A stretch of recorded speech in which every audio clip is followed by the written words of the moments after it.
because, you know, we've got a new Fat Electrician video that we should probably check out. And that is the Florida man that ended World War II, Marcus McDilda. You know, everyone probably saw Dilda in the title and went, "What the fuck is Kit going? What is he doing?"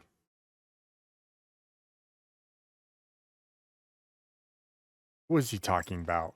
But this is what I was talking about. But yeah, let's check this out. I'm telling you right now, it's not clickbait. I will lay out the case that a Florida man BS'd his way into convincing the Japanese to surrender, and I'll probably end up ranting about communism along the way.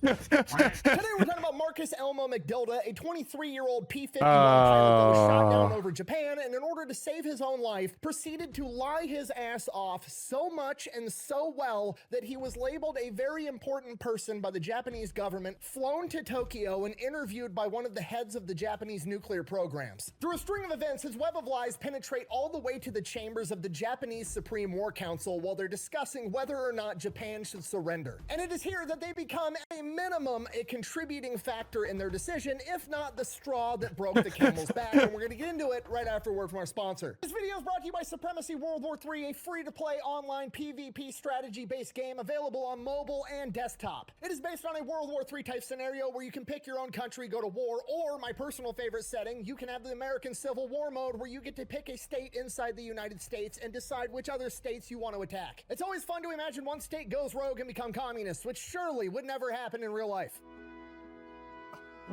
So if you want to give it a try, I'll have a link and a code down below. When you use my code, you're going to unlock a free railgun weapon system to start kicking ass out of the gate. Let's get back to the video.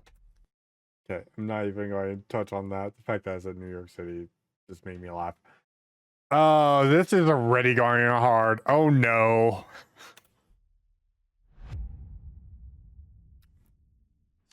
Our story begins on August 8th, 1945, and our Also, main character, in chat, let me know. McDilda, a 23-year-old I need to P-51 increase, fighter pilot from Florida, has the day off. Some of the other fighter let me know if I need to increase Nick's voice or not.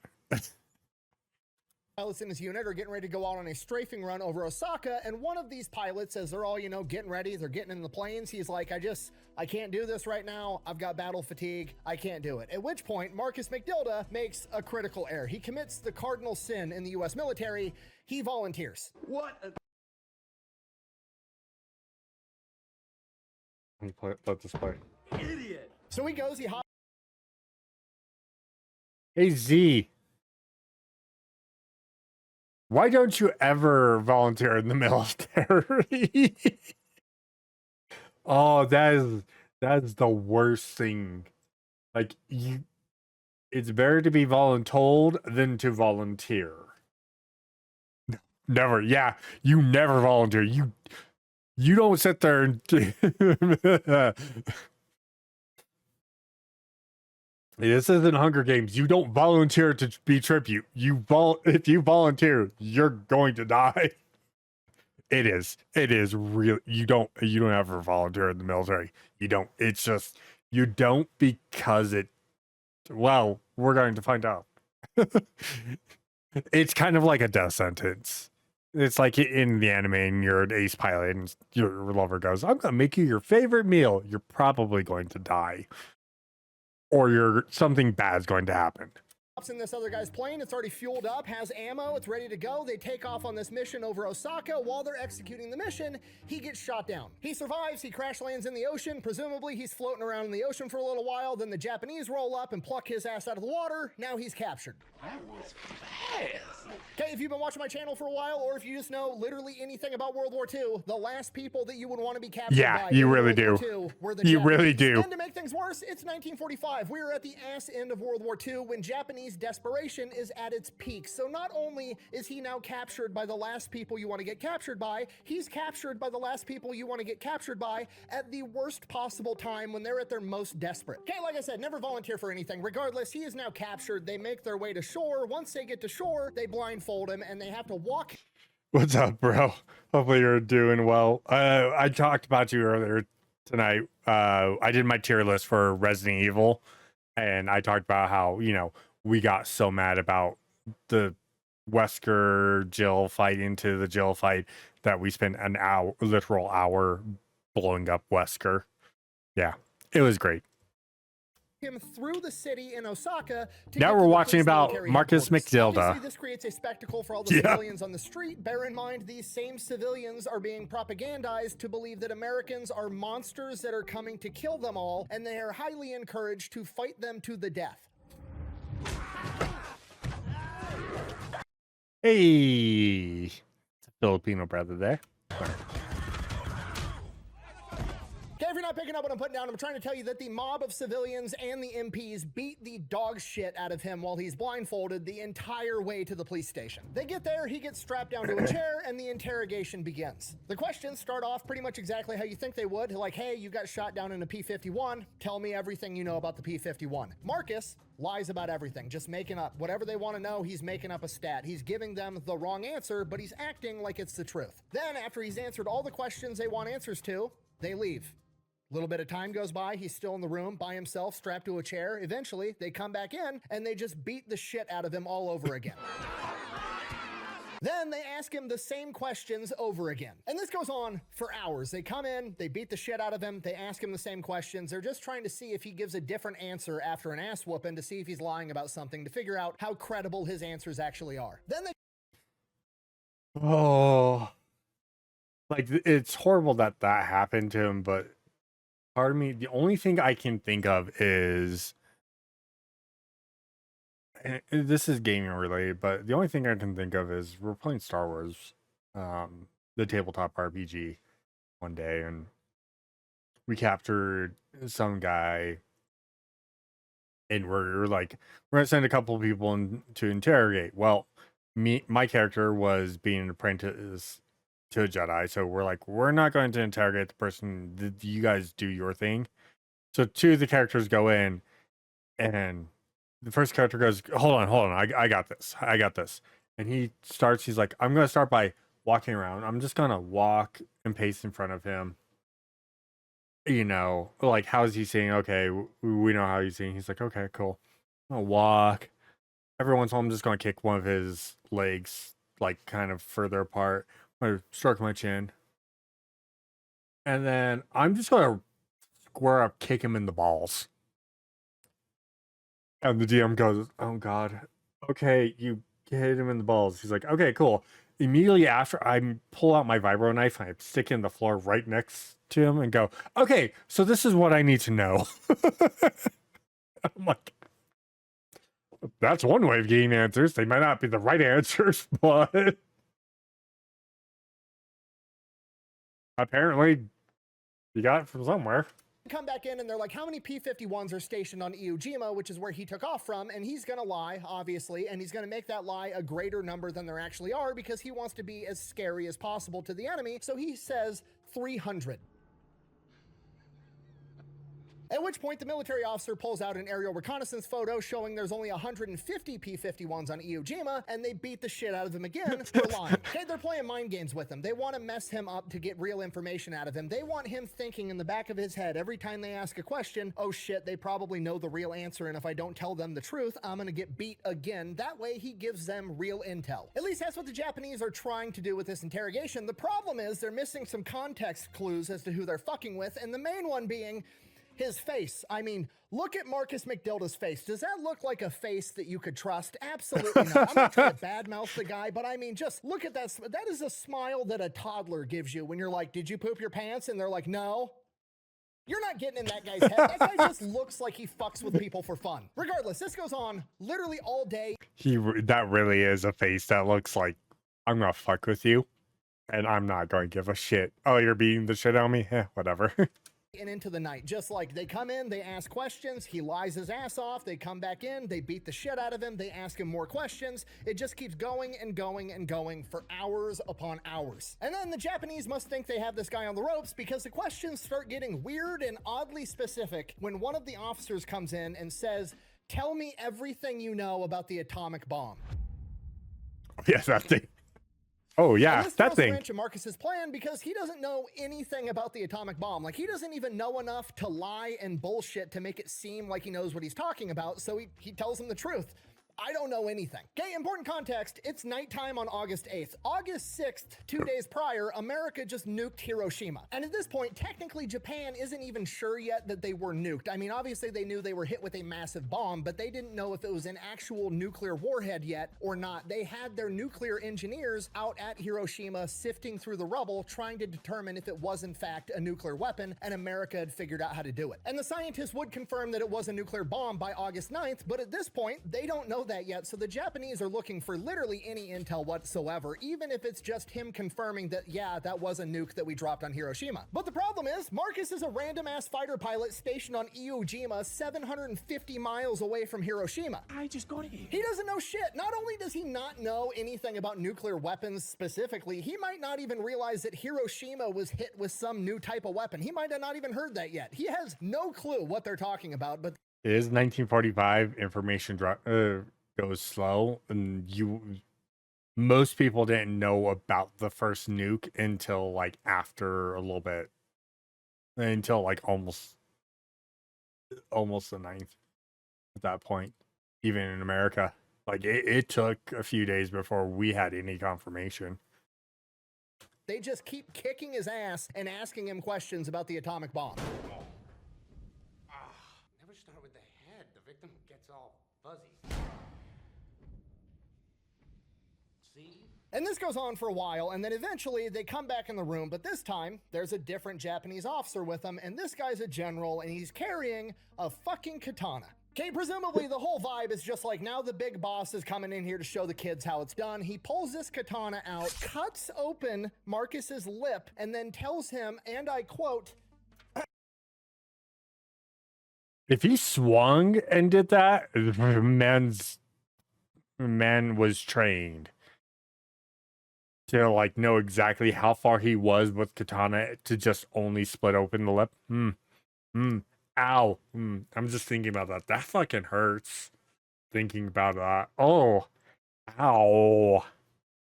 Means like if someone stabbed you. You're sorry. But if someone stabbed you, like cut your lip with a knife and specifically aim for it, that's the big thing. if you don't tell me about the bomb, I'll personally cut your head off. Bomb, bomb, bomb, bomb, bomb, bomb, bomb, bomb, bomb, bomb, bomb, bomb, bomb, bomb. You gonna arrest me? So now Marcus is sitting there, still strapped to the chair, bleeding everywhere. He's got this new gash in his lip, bleeding all over the place, and he's like, shit, what do? I don't know anything, and they're about to cut my head off. And at this point, he has his Slumdog Millionaire moment where he just pulls every deep memory he has and concocts a giant pile of bullshit to tell this guy. He remembers one of his military buddies that everybody had nicknamed the Brain because he had a PhD in chemistry one day trying to explain the theory of what a nuclear weapon would look like to all the other average Joes. So he combines whatever he can remember from that conversation with just a bunch of random knowledge from whatever he remembers from taking physics and chemistry back in high school, and this is what he comes up with. This is a direct quote. As you know, when atoms are split, there's a lot of pluses and minuses released. Well, we've taken these and put them inside of a huge container and separated them with a lead shield. When the box is dropped out of a plane, we melt the lead shield and the pluses and minuses come together. When that happens, it causes a tremendous bolt of lightning and the atmosphere rolls back. It brings about a tremendous thunderclap which knocks down everything beneath it. Okay, complete bullshit, just making it up. Like, I don't know, man, there's protons and electrons and then we separate them and then they come back together and they clap together and make a lightning bolt and then everybody's dead. That's the atomic bomb. Okay, but we gotta put this into context, right? You know who else doesn't know anything about atomic bombs? The military police that are interviewing him. On top of that, he's got a southern accent, and the military interpreter for the Japanese, I'm gonna go out on a limb and say English isn't exactly his first language. So it's two people arguing about something they know nothing about with a language barrier. Because of that, they fucking buy it. So now the Japanese think that he knows something. They keep asking more questions, assuming the intel is now correct. They're like, how big is the bomb? Marcus continues to lie his ass off. He's like, oh, fuck, big bomb, big explosion. It's got to be pretty big, right? It's like 36 feet long and 24 feet wide. That's a direct quote. That's what he tells them. And they buy it, which is insane because that doesn't even make sense. 36 feet long is like the length of a school bus, and 24 feet wide would be more than 2 school buses wide. You're not fitting that inside of a fucking plane, but... Yeah, you wouldn't have been able to fit in 1945. Yeah, even our bombers could not have fit that in. That's the funny part.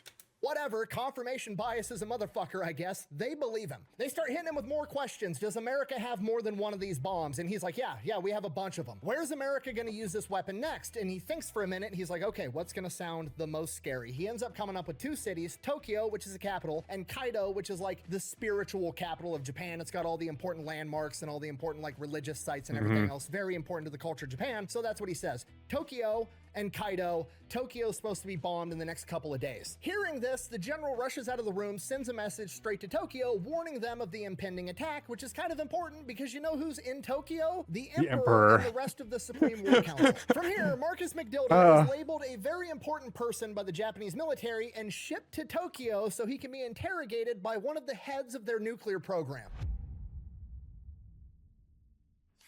Okay, the Supreme War Council of Japan. Oh, no. He's like the head of everything. He's all powerful. He has complete authority over everything. But beneath him is the Supreme War Council, the Big Six, as it's commonly referred to, which is basically the 6 people actually running Japan. It's comprised of the Prime Minister, the Minister of Foreign Affairs, the Minister of the Army, the Minister of the Navy, the Joint Chief of the Army, and the Joint Chief of the Navy. And right now, at the same moment that Marcus McDilda is getting interrogated in Osaka and or in transit on his way to Tokyo, they are having a meeting in an underground bunker deciding whether or not Japan should surrender, and if so, what are the terms going to be? So right now it's August 9th, 1945, and they've pretty much been in this meeting only stopping to eat and sleep since Hiroshima was bombed on August 6th. Now, the Big Six at this point in time is divided on whether or not they should surrender, and the reason for that is they don't even know for sure that it was a nuclear bomb that hit Hiroshima. They haven't heard back from the scientists yet. Then they hear back from the scientists that it was in fact a nuclear bomb that hit Hiroshima, at which point the conversation shifts from, okay, it was a nuclear bomb, but surely America only has one because they have a nuclear program. They knew how incredibly hard it was to get enriched uranium to be able to make nuclear warheads. So even though America was able to make 1, surely they weren't able to make 2, let alone more. So half of the Supreme War Council's attitude is, we've already weathered the storm, let's just stay in the fight. And then the bad news just keeps rolling in for the Supreme War Council. They get word that a couple of hours ago, right after midnight on August 9th, the USSR invaded Manchuria. And then shortly after that, they get word that an American P-51 pilot was shot down over Osaka and interrogated, and apparently knows all kinds of stuff about the nuclear program, and he says that America has a ton of nuclear bombs and they're going to be nuking Tokyo next. After hearing this, half the War Council is still not convinced. They refuse to believe that America has multiple nuclear weapons, let alone enough to win the war against Japan. The primary guy pushing for this is the Chief of the Navy's General Staff, Admiral Toyota. So they're in there, they're arguing, they're going back and forth for hours, like, what if this guy's telling the truth? This guy's not telling the truth, and then somebody else That was because... God, what was the name on that one? walks in with more intel. America just dropped an atomic bomb on Nagasaki, and everybody presumably just kind of looks in with more for hours, like Chief of the Navy's General Staff. Oh yeah, I know, it was So they're in Toyota. there, they're arguing, they're going back and forth for hours, like, what if this guy's telling the truth? This guy's not telling the truth. And then somebody else walks in with more intel. America just dropped an atomic bomb on Nagasaki, and everybody presumably just kind of looks at Admiral Toyota like, apparently they have more. And apparently the next one's hitting Tokyo, which is where we're at. At this point, the conversation shifts from whether or not we're going to surrender to how we're going to surrender. And again, they're split pretty much down the middle. All the people that were against surrendering are now okay with surrendering, but they have 4 conditions. And those conditions are: the emperor has to remain in power, all the Japanese military that's overseas has to be de-armed and demobilized by Japan and no one else. All Japanese war criminals have to be taken to trial and punished by Japan, not an international council or any other country, and there will be no occupation of mainland Japan. Basically, they just want to throw their hands up in the air and be like, okay, the war's over, everybody go home. Done, everybody. We can collectively take credit for that because we worked as a team. Which would be the best possible outcome for Japan, so why are the other 3 people on the Supreme Court Council voting against it? Well, it's because they're realistic and they know that's never going to happen. America's not going to let you be like, okay, the war's over, everybody go home, and then you go back to Japan, nobody gets in trouble, and then you rebuild your military and try to Pearl Harbor us again. Like, It's just unrealistic. Because at this point, America had already issued the Potsdam Agreement last month in July, which basically said Japan's going to have an unconditional surrender, and that's the only way that this war is ending. So the other three people on the Supreme War Council are advocating, instead of having 4 conditions, which is completely unrealistic, they just want one condition, and that is a condition that the emperor remains in power, because the emperor at this point of time is both the spiritual and the government leader. Which is like the biggest thing is like it's trying to protect the emperor, because the emperor is such a key figure during that time, and he was a key figure for a long time. That was you don't touch the emperor. You don't. His sins are our sins, and he's washed of those sins. That's kind of like their thought process for that. It's a very it's one of those things, because the emperor is the child of the goddess Amaterasu, that you don't touch the emperor. The emperor is not allowed to be touched in any aspect or any way in that sense. That's how that was up until, well, a little bit past this point. I think it's still there, and the emperor is still like a very big important figurehead in Japan nowadays still, but it's not as spiritually connected to the point where it's that major. But you still have, like, you don't disrespect them, period, end of story, because that's a good way of just not existing anymore. He's basically the son of a god leading Japan. Like, if Japan loses the emperor, they lose their entire cultural identity. He's very important to the Japanese people as a whole, so that's what they want. If they could get that, that would be good enough. But the other three aren't going for it. The debate goes on all day long. It is complete gridlock, and by 2 a.m. on August 10th, 1945, they finally have to call in the emperor to break the tie. And he votes on the one condition surrender, that he remains in power. Who saw that coming? I did. And that's that. Japan is now surrendering on the singular condition that the emperor remains in power, and shortly after that, later in the morning on August 10th, 1945, Douglas McDilda finally makes it to Tokyo and is interviewed by somebody in charge of their nuclear program. He walks inside this interrogation office. There's a civilian there. He's got on a suit, a tie. He introduces himself, and he's like, "I'm a graduate of City College in New York. I'm most interested in hearing your story about the atomic bomb." So Marcus gets on his lion face and repeats his line of bullshit that he told to the military police, and within like 2 minutes, this nuclear engineer is just like, you don't know anything about this, dude. No, nothing. I literally just made it all up so they didn't cut my head off, which is what they said they were gonna do. Yeah, that makes sense. From here, according to all the documentation that we have, they then proceeded to have a civil, friendly conversation for a little while, and then he got sent to a different jail cell where he never got his ass beat again. The dude is just, he maxed out the charisma skill tree, okay? So now the Japanese know that this lying through his teeth. He doesn't actually understand how nuclear fission works, which, you know, for a fighter pilot, that would make sense. But he was right about America having more bombs because they just bombed Nagasaki, and he could be right that America has even more, and they're gonna be bombing Tokyo tomorrow, which is what he said, so it doesn't change their decision to surrender. They still are willing to surrender to the American government. On August 12th, the American government comes back to their one condition surrender and says, no, it's going to be an unconditional surrender. To which the Empire of Japan agrees, and by August 15th, 1945, Emperor Hirohito briefs the Japanese people over radio waves where he tells them that Japan is having an unconditional surrender because, and I quote, a new and utmost cruel bomb. Buh! The real reason that Japan surrendered was actually because the USSR invaded Manchuria. Buh! Oh no, that's the...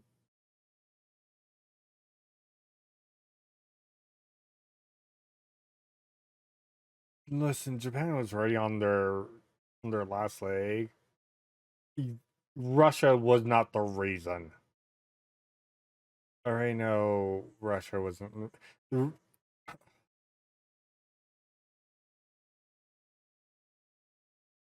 All right, let's let Nick go on his tirade, because...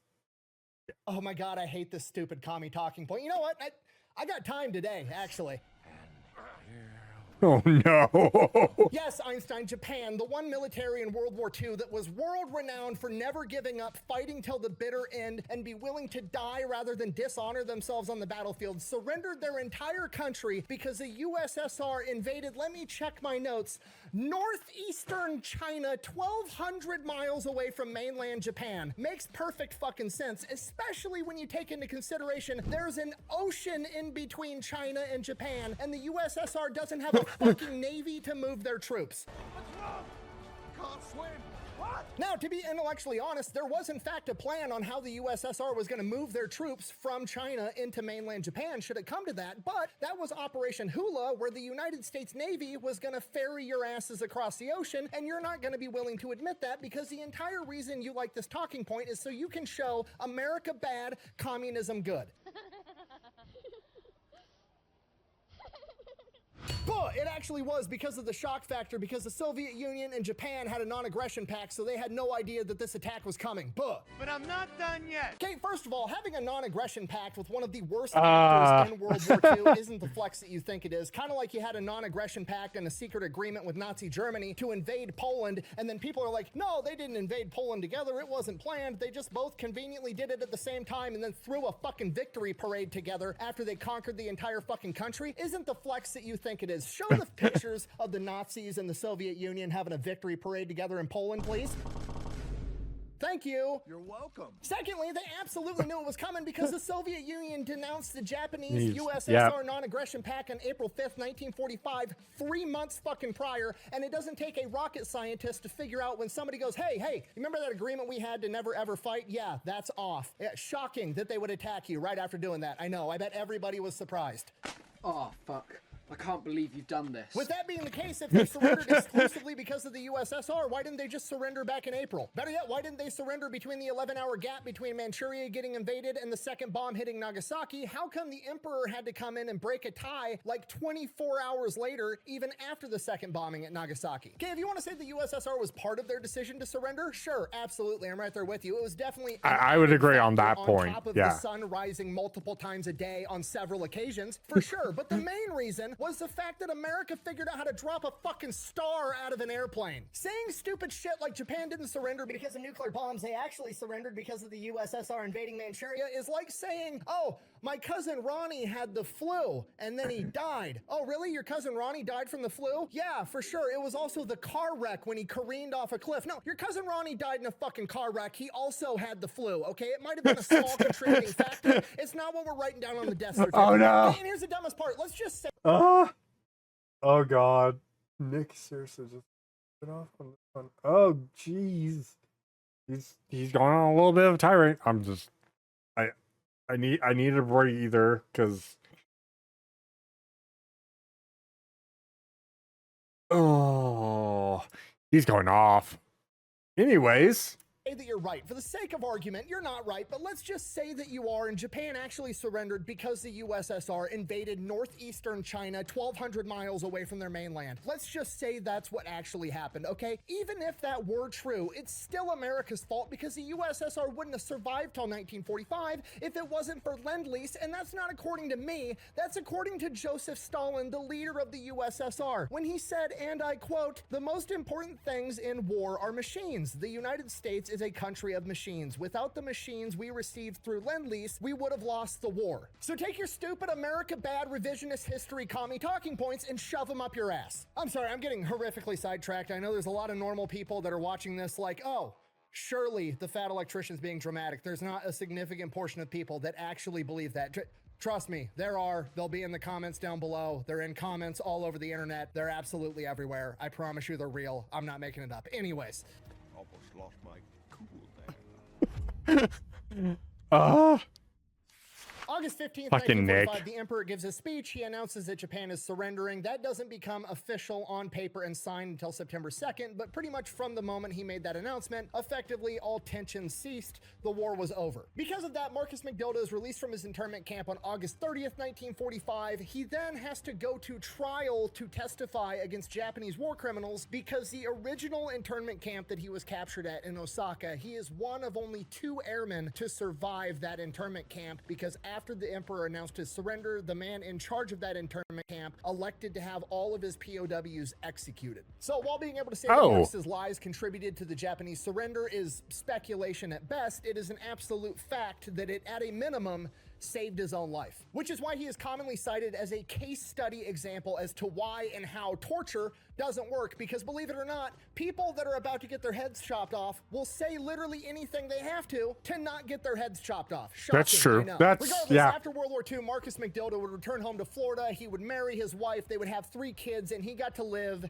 happily ever after. And that is the story of how a 23-year-old P-51 pilot, aka the Florida man of World War II, created an elaborate lie to save his own life, and that lie created a piece of intel that America was going to nuke Tokyo and had a bunch of more nuclear weapons, and through a weird twist of fate, that exact piece of intel made it into the Supreme War Council of Japan's chambers at the exact moment that they were debating on whether or not America had more nuclear weapons, and it may or it may not have pushed them over the edge and forced them to surrender. Thank you for watching. Best way to support the channel is go buy some merch, maybe drink some Echelon. All that's available over at thefatelectrician.com. Quack bang out.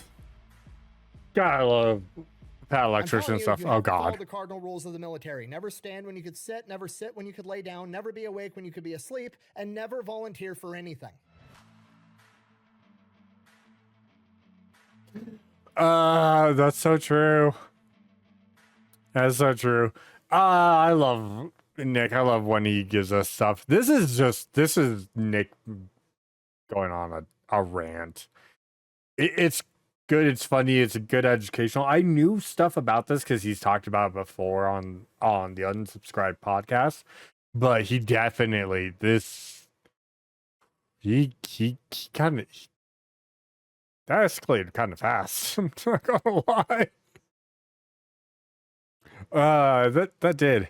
Ooh, I do need to go back. We're gonna have to do this one of these days soon. I gotta go back and do the Angels. I haven't watched this one in a while. I think this would be a good one to watch over again with all of you. But yeah, that was the Florida man that ended World War II. Not exactly, but you know, that's how it goes.